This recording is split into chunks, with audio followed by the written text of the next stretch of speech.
यदि तुझ में शक्ति रहे तो उनका भला करने से ना रुक। अब इसमें परमेश्वर पिता एक बहुत गहरी बात कह रहे हैं, इस पे गौर डालिए। जिनका भला करना चाहिए, अब किनका भला करना चाहिए? अब मान लीजिए आपके पास एक भिखारी आता है और आपसे कह रहे हैं भैया मैंने बहुत दिनों से कुछ खाया नहीं, मुझे पैसे दे दीजिए। अब आप जब उसको पैसे देने से पहले आपके मन में एक ख्याल तो आएगा कि अगर मैं इसको पैसे दे दूंगा तो ज़रूरी तो नहीं ये खाना खाए, उन पैसों को कुछ गलत उपयोग भी कर सकता है।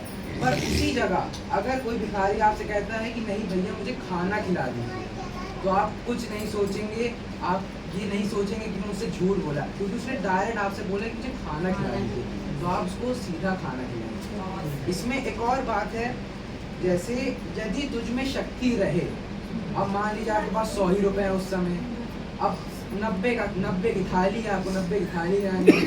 अब आपको ये नहीं सोचना है कि वो 90 रुपए मेरे जाएंगे तो वो मेरे कैसे मिलेंगे मुझे, क्योंकि उसकी चिंता आपको नहीं करनी है। आपने जिसका भला किया है तो परमेश्वर तो आपको उसका दुगना तिगुना 10 गुना देगा। अब इसी के 28 पे आते हैं। यदि तेरे पास देने को कुछ हो तो अपने पड़ोसी से ना कहना कि जा कल फिर आना, कल मैं तुझे दूंगा। अब इसमें कुछ का मतलब ये नहीं कि आपके पास जो कुछ भी है आप सब कुछ दे दो। इसमें कुछ का मतलब है किसी एक चीज का कुछ टुकड़ा से 1 किलो का 100 ग्राम।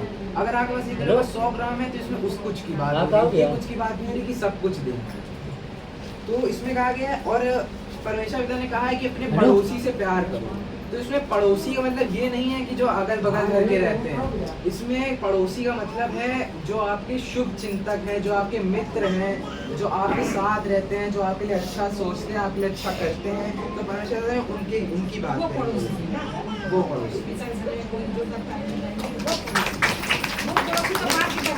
हमारे लिए काम करे वो हमारे पड़ोसी। तो अब इसमें भी मैं एक उदाहरण देना चाहूँगा।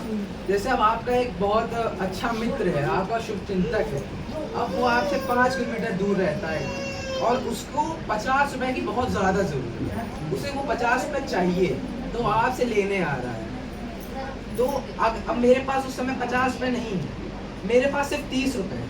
तो मैं ये नहीं करूँगा कि भाई मेरे पास अभी पैसे नहीं है, तुम वापस जाओ, तुम कल आना और कल आके मुझसे 50 रुपए ले लेना। तो वो मेरे पास से 5 किलोमीटर दूर अपने घर जाएगा, फिर अगले दिन सुबह उठ के वो फिर 5 किलोमीटर मेरे पास आएगा और फिर वो 50 रुपए लेके फिर 5 किलोमीटर अपने घर जाएगा। तो जितना पैसा मुझसे लेने आया उतना तो उसका किराया में लग गया। इससे अच्छा जब वो मेरे पास पहले ही आया तो मैं उसको वो 30 रुपए दे दूँ, इससे उसका किराया भी नहीं लगेगा, उसकी मेहनत भी नहीं लगेगी, ना ही वो ये सोचेगा कि भले ही इनके पास हूँ पर इन्होंने मुझे दिए नहीं। उनके मन में कोई हाँ जितना है उतना ही दौड़ाओ नहीं, हाँ उसको कष्ट ना दो, जितना आपकी क्षमता है आप उतना ही दे दो। बस इन्हीं वचनों से मेरा सबको